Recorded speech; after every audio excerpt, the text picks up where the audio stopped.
It's for real.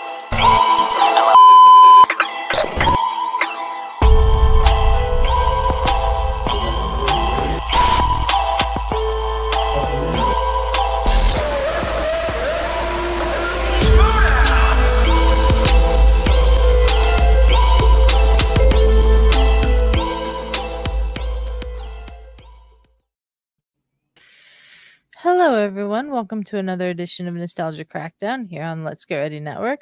I'm Adelia. That's my buddy Josh. We're here to talk about the movie trivia Schmoedown, and this month we're focusing in on the history of the Quirky Mercs. Josh, how you doing tonight? I'm doing good. We haven't in the previous episodes we haven't talked a lot about the Mercs, but the Mercs are a huge portion of the Schmoedown. So we wanted to get that episode out, and I'm excited to talk about it. Yeah, the Mercs are one of my favorite factions, so this will be fun to talk about. Josh, why don't you start us off? Yeah. So we start off with the Robert Meyer Burnett whole league blow up where it's going into the faction system. It's announced Coy's going to be the manager of the Quirky Mercs. I think there's a lot of things to think about in my first reaction.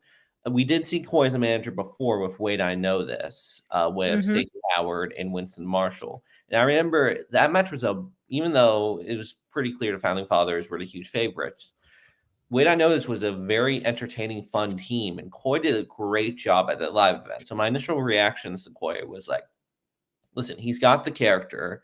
He's been a part of the Schmoedown. He's played a couple games. So he should have the gameplay mostly on lockdown, but you never really know when it comes to managing to player.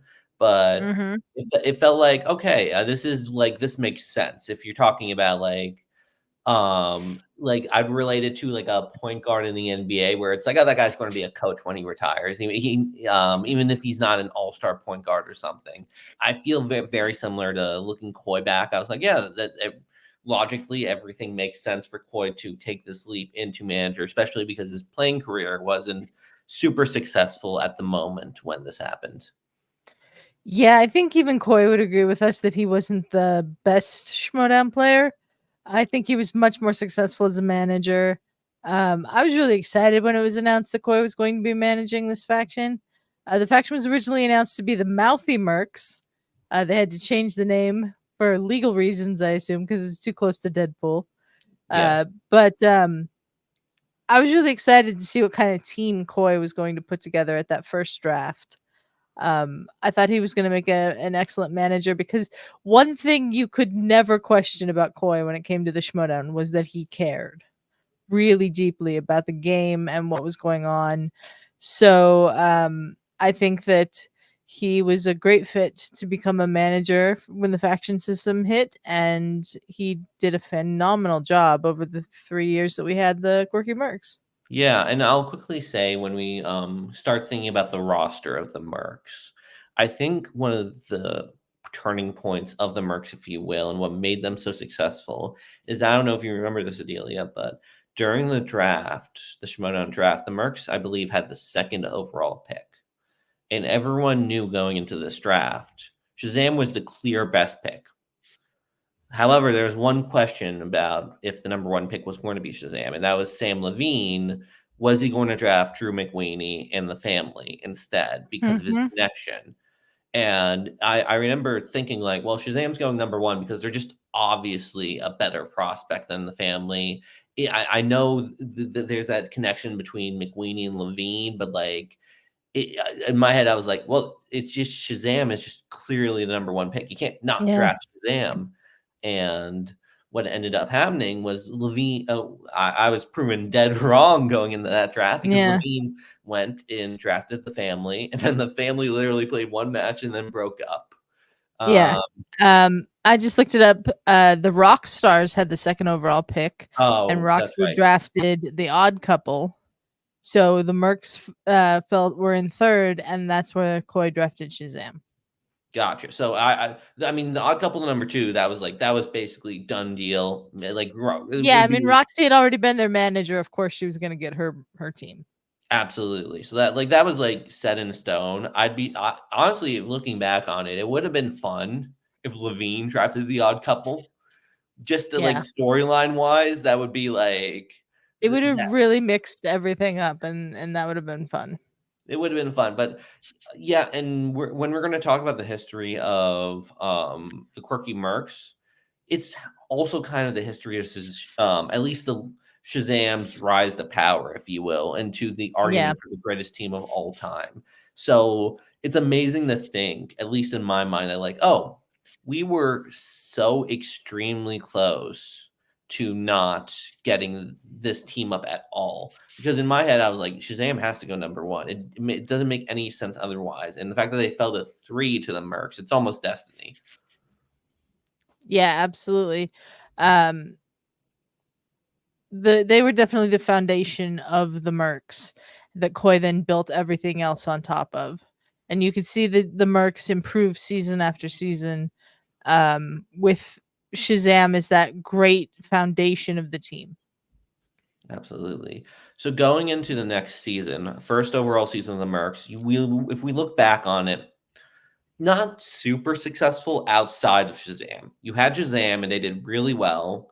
You had, I remember the Real Rejects didn't have team success, but both Greg Alba and John Humphreys had IG success. And I remember that Yes. moment very specifically where it's like, oh, what this is actually extremely impressive to take 2 non-IG players, put them in the IG tournament, and for both to show such clear flashes.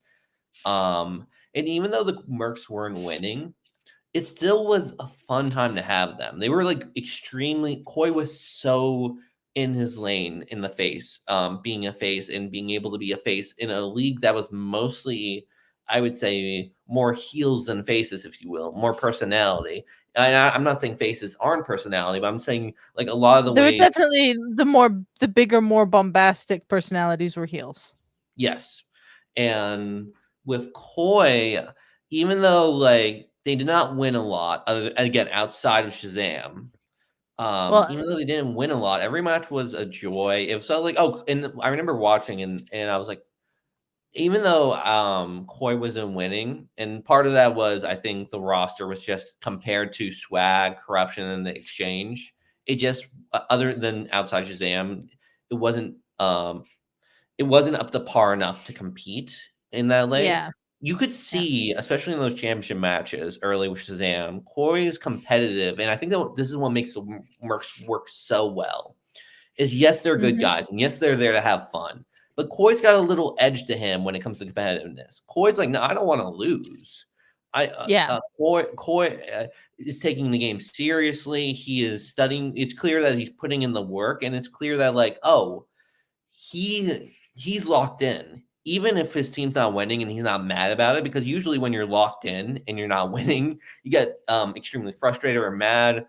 But and I think a lot of athletes can even take in professional sports can take a lesson from Coy, where Coy's teams will lose and he'll be like, look at the bright side.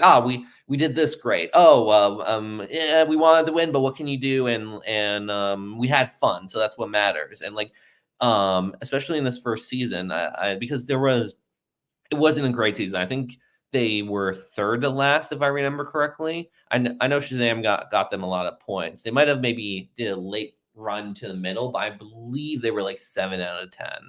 Um, it, it's so difficult to still be happy after losing, because we all in our daily lives play board games competitively sometimes, and I know a bunch of people in my life, including myself, has trouble losing and being able to be chipper after losing. So the fact that Coy was yeah, able to make that balance so apparent in the Schmoedown, and to be able to like, oh, I'm losing, but I'm still having fun, and I'm still the guy you want to root for, but I clearly care. And I think that's the difference. I think it really sucks when you're like, oh, the competitor I'm rooting for doesn't care. Coy always cared. That's what always put him over the edge for me. Is like, yes, he's fun, and it's like, okay, if we don't win, it's not the end of the world. But he still cared, and that's like and he still cared about winning as well. So that's the most important thing that I think Coy did in that first season. A lot of things, just building up good habits, if you will.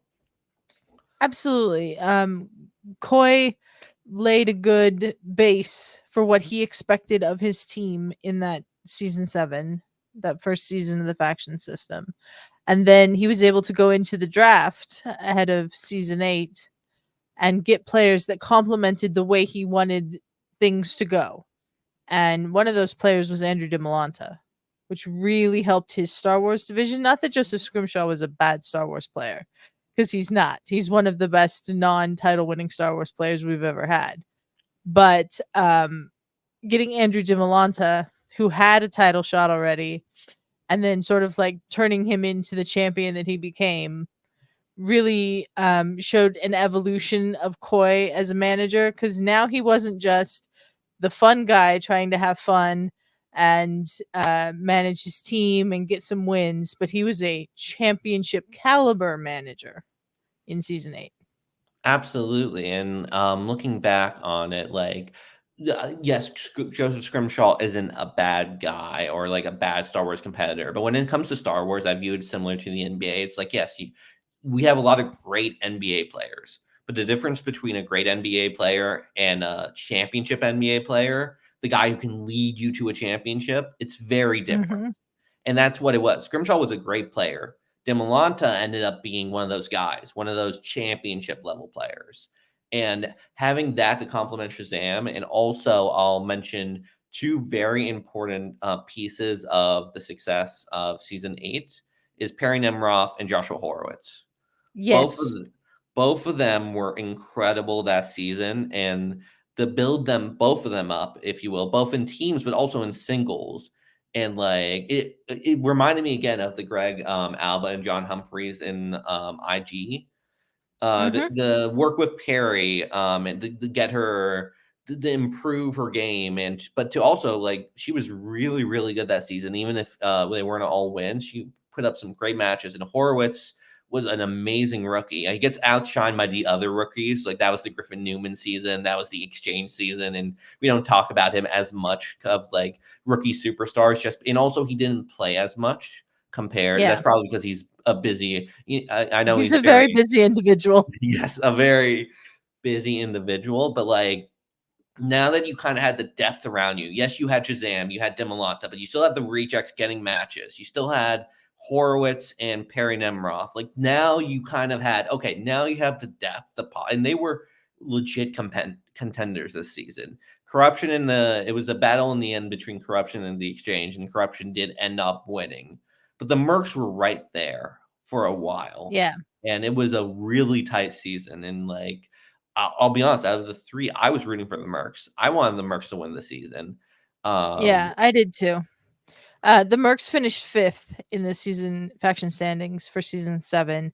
They went hmm, up to 3rd for season 8, but they were 1 point off of 2nd place behind the Finstock Exchange, which shows the improvement that they got from having this, more well-rounded, better atmosphere of the Mercs in season 8. And you are absolutely right about Perry Nemiroff and Joshua Horowitz, who made a great impression in that teams tournament as the press room. And Joshua Horowitz did great in his singles matches. I don't think Perry had as many singles matches that season, she had but memorable ones though. she had memorable ones. I Yeah. believe she played Mike Kalinowski in the singles tournament. I'm going to double check that. Yeah. Um, Um, but season 8 for the Quirky Mercs was a fantastic season. And, just again, Coy and his managing skills in the matches that Dimolanta had against Alex Damon, I thought really showed off how Coy had grown as a manager, like knowing what to say to Andrew to get him to like in the right headspace at those moments when he got to talk to him. Um, listening to Andrew when he said we have to challenge here in that first match, the challenge that changed, the course of everything. So Coy's managerial skills, I thought, really came into play a number of times throughout that season, and it showed his growth as a manager. yes, and I looked it up. She beat Mike Kalinowski in the first round of the Ultimate Schmoedown and then lost to Mark Riley. Those are So two big. Those are two big memorable singles matches from Perry, though. absolutely. I mean, Mike Kalinowski, no one leaves him out of Rushmore. One of the greatest Schmoedown players of all time. And Mark Riley, I mean, like he's not in the Rushmore conversation, but like it's hard to put a top 10, top He's 15. he's he's still a 2-time champion, Mark Riley. So Yeah, you've got to give exactly. him, you know. And singles, and yes, in Kalinowski, what's it called? Yes, singles isn't his strong. He's still a very, very decent singles player, and Riley, as you said, is a 2-time singles champion. All of his Mhm. accomplishment is in singles. Yeah. So, that was basically the first 2 seasons of the Quirky Mercs, and then we got to the reboot season where everything changed. I'll, We didn't have as many members on the team, and I didn't think the team chemistry was as great as it was in previous years. I'll be honest with you. I kept trying to like look back. I can't remember much from the Mercs other than Shazam in this season because I don't think Yeah. I think Perry had a match against Bateman. I think this, or is that still Well, last season? I think that's still season 9. I Oh, mean season 8. Season 9, the reboot season, the Mercs were like Shazam, Liz Shannon Miller, oh Brandon right, Hanna, and Andrew DeMolanta. oh right. That was And the Brandon Hanna team. we had that weird team with Liz Shannon Miller and Brandon Hanna when I thought Brandon Hanna was an IG player. Suddenly he was a teams player. It happened with lots of people in season 9, where suddenly they were doing teams, but they'd been a Star Wars player or whatever. I'm not saying they couldn't do general trivia, but like it was very weird to me that some of that was happening. Brandon Hanna did that weird face turn where he Yes, wasn't a bad guy anymore, but nobody bought it. So everybody was just waiting for the moment when he turned, and then we never got that moment. Um, so uh, the Mercs in season 9, only thing I remember about them really is they had Brendan and Bibbs play each other for some reason in like a Brendan's not sure if he wants to keep doing this kind of thing. I didn't like that at all. Like Shazam's one of your greatest teams of all time. Why are you doing a possible breakup angle that didn't lead to a breakup? especially when the teams division really needed teams to stick together. In my opinion, Yes. like Yes. I'll I'll also quickly say that I think the reason why the Mercs were so is the evolution of the reboot season. Is like you look at almost all the managers in the reboot season. There's not a lot of memorable ones. You can make the argument the most memorable manager in the reboot season is Kate, with Yeah. Kate and Dan Moore, because I think about the Brandon Hanna thing in the face reveal. I remember that very clearly. I don't remember the Mercs being a part. It's like because Yeah. almost Brandon Hanna, and because the storylines were so, and we were talking about Coy's impact as a manager, and the show wanted to do a complete 180 on going way back into to the way managers were before, and the way Yeah. managers before and this is why I personally enjoy the faction era more than the reboot. In faction era is my favorite part of the Schmoedown, is because the managers were a huge part and they added to the games a lot. If you look before the faction era, there weren't a lot of managers that really, in my opinion, were able to add enough There to was really be only memorable. Finstock that Yes, could do that prior to the faction era. Roxy a little, Roxy could do it, Roxy a little, yeah, but but really basically just only Finstock. I mean, I guess you can make the argument of Ken and corruption, but I'll be honest, like I think Mike is so much more, and Mike is so much more memorable in that season, and is doing so much more than Ken and Grace are.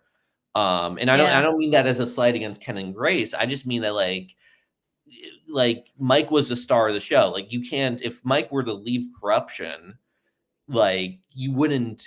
Then corruption's done. You wouldn't. Grace and maybe Yeah. Grace and I Ken would mean, have their own, but it wouldn't be yeah. corruption. While in the Also faction also season, also sorry, go ahead. Emma had some impact Oh as yes, well when she Emma, was Emma. managing. Absolutely. We did a whole episode on Emma's impact for sure. Emma had it was really Emma and Finstock and Roxy. Those were the Yeah. three. But even then, those were like all star. Like they were so good at what they did. It and like I'm not saying I think Coy could have gone into that level, but I don't. I still think there was still growth for Coy because he still hasn't won faction title in his faction seasons, and I don't think Mhm. Coy was great. Coy was great, but I wouldn't put him in the same class yet. And I think if the season kept going, he would have gone there as Finstock, Emma, and Roxy. Um, but it's just I would view as like going through the reboot season, that just happened to a lot of managers. Like Kaiser, I think, and we'll talk about this when we do a dungeon episode or a Kaiser episode. I don't remember that much from Kaiser, and Kaiser was one of the most memorable managers the past couple years, including the faction era. Like, Yeah, Kaiser really came into his own in the faction era. Before that, he was just sort of like Smetz's buddy. I know he had a little bit of a faction going there for a while with Oyama and Eric Zipper yeah, too, but I don't really remember Kaiser as an impactful manager with Oyama and Zipper. So it was yeah. So it was just yeah, basically the thing about season 9 though, with the de-emphasizing of the factions, sort of de-emphasize the manager's importance as yes. well. I know they had to go out there and do like the challenges and all of that, and it was very annoying to me, and I absolutely hated it, to be perfectly honest. But it left us with much less of some of the more dominant personalities in the Schmoedown, because we got less Shannon, we got less Roxy, we got less Winston, we got less Coy, and the fact that we can't really remember a moment with Coy being like a manager with members of his own faction in season 9 kind of depresses me. Yeah, I remember Roxy was doing because Roxy was always a tweener, and they kind of made her full heel, I believe, in that Yeah. season. Um, but that also kind of confused me because I always thought she wasn't truly. She was like a middle between, like the true middle between face and heel. So it wasn't a Yeah. huge shock when she went all heel. Um, it just showed. It was just like the times have changed in that, and like Coy was on this upward trajectory, and then it just stops because of the Yeah. season 9. It feels like he ran into a roadblock when the reality is they just basically destroyed the faction system. Pretty much. It was just like a new system and also like the storylines were very. If you look at back on the storylines, I'm trying to remember other than the Bibbs and all the focus on the Quirky Mercs storyline was mostly Brandon Hannah. Like Yeah. that was the main storyline from the Mercs is Hannah and then the Bibbs versus Meyer thing. But like Mhm. I feel like a lot of other factions just got more to work with, if you will. Yeah. And And maybe I'm wrong about that, And but it didn't help either that we had all of Star Wars on Patreon in that season. So, like, you can't see them anywhere. I don't think they've been uploaded to the archives channel. I wish they would, because I'd love to rewatch that. Because at the end of the day, at the final episode of the Schmoedown Spectacular, um, Coy ends it with being a champion manager because Andrew DeMolanta wins back the Star Wars title.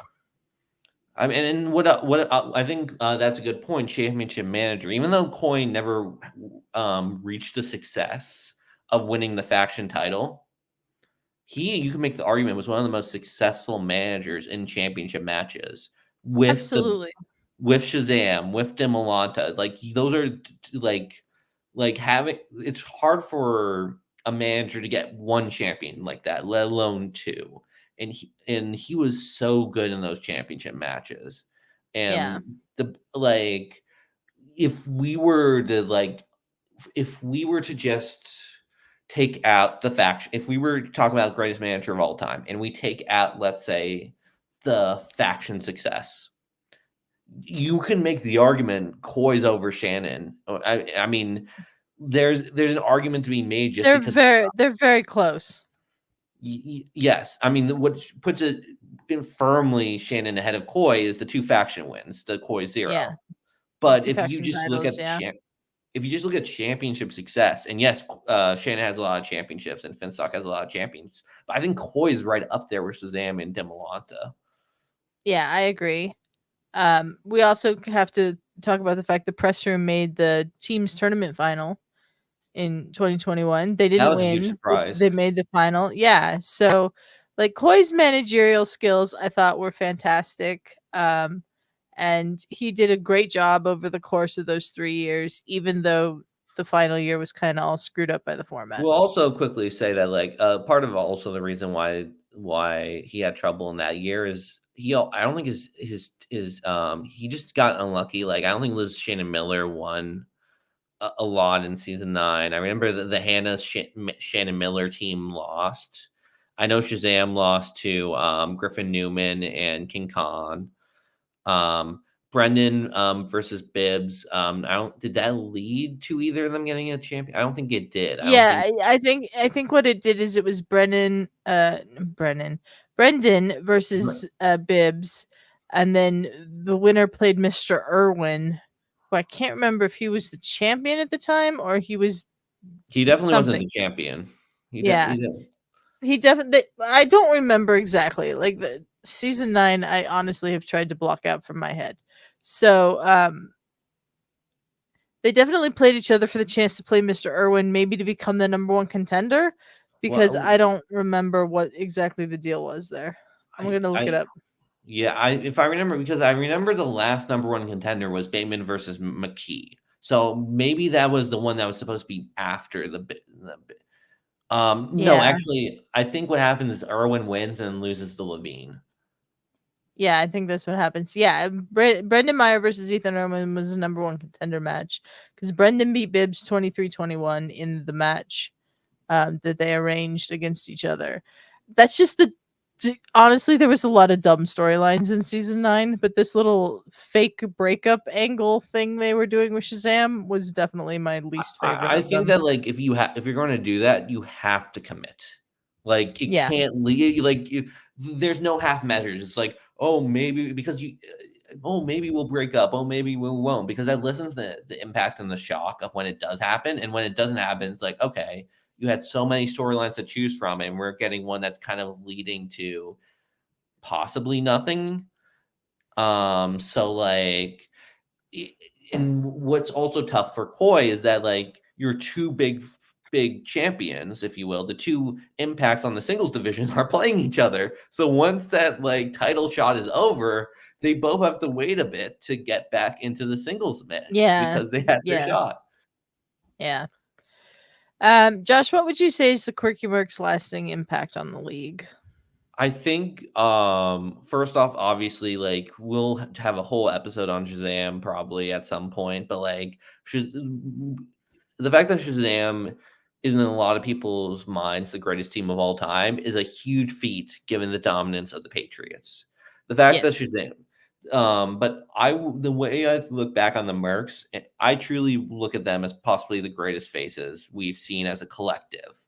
Like, Mhm. face factions are extremely hard to do, in my opinion, and there's a reason why. If you look at Schmoedown history, not a lot of face factions that honestly, you can make the argument other than the Mercs and Swag, Mercs and Swag. But then after those two, it's hard to think of a face faction that worked as The well as only the only other one I can think of is the Fife Club. yeah. Oh, in the Fight Club. Yes. But like the only teams that kind of rose to that level of lovability is weirdly Corruption and the Dungeon, which aren't really face factions, Yeah, they were but not like face factions. but people were so but like I Koi truly it's like it's impressive. I think we're going to talk a lot about season 8 and their successes, but like I think season 7 is a lot of what I think about because it's like it's so I was the type of person where it's like I hated the wild berries because they kept losing and it was like it didn't matter to them and they kept getting matches and it didn't make sense to me because I'm like we don't if you lose there's less of a chance you get matches and that's why it's Yeah. important to win but they would so there's that and as a sports fan it's like okay it's like if you're not serious about it it's tough for me to get invested. What was amazing about the Mercs is they did have even they weren't a streamlined success, if you will. They had a lot of successes, but there were a lot of moments where they had a lot of losses. And despite that, Mhm. I never felt that way about the Mercs. I never was like, I don't want to see a Mercs match. Oh, they don't deserve another match. Oh, they don't care.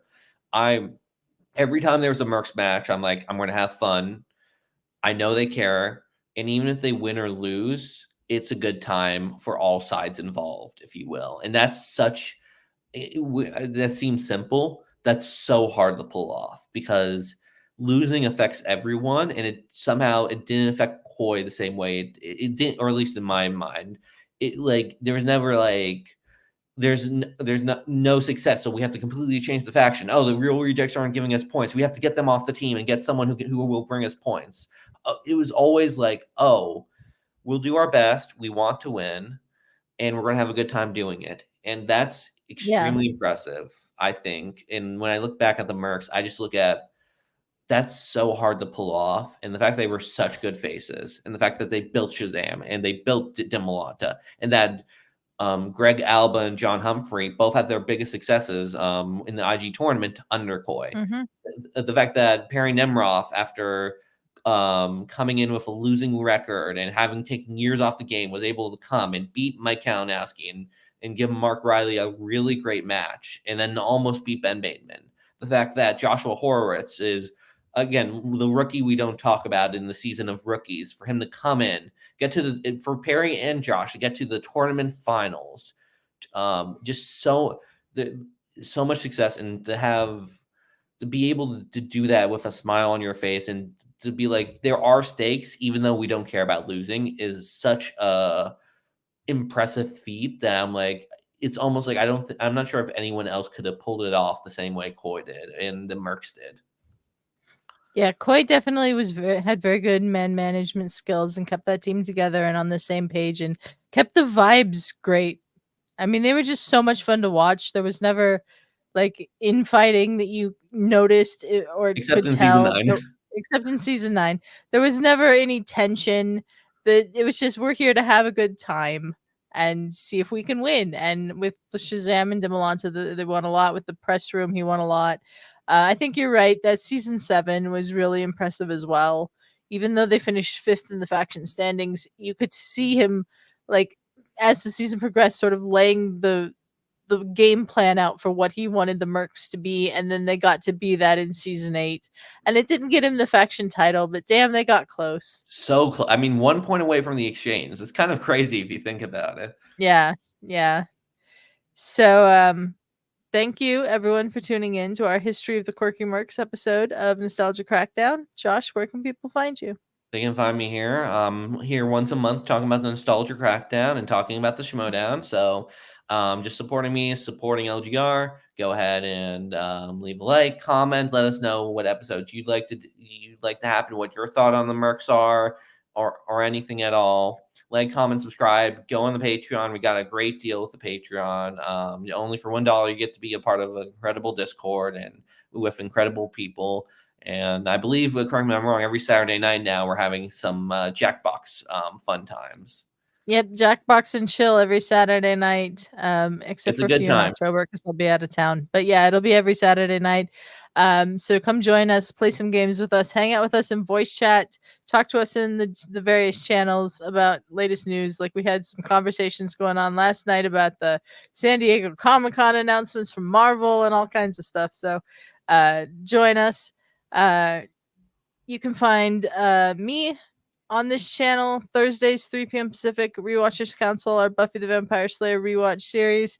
We're up to season 2, episode 18 or 19 by the time this comes out. I'm not sure which. But check that out. We're rewatching all 144 episodes of Buffy. So me and Snark, and sometimes Ferris, who was supposed to be on the show but hasn't been on in a while. And then Open Table, 8 p.m. Pacific on Fridays. Ferris and I should be back to that soon. And starting August 13th, over on the Highlights channel, starting 11 will be live. Our English Premier League recap series will be starting with our preview show for the season, August 13th at 5 p.m. PT, 7 o'clock Central, 8 o'clock Eastern. So tune into that. Subscribe to that channel and subscribe to this channel as well. We'd really appreciate it. We're getting ever so closer to 1,000 subscribers on this channel, and we'd really love your support. Leave us a comment, like Josh said. And until next time, everyone, we will see you next month. Bye. It's for real.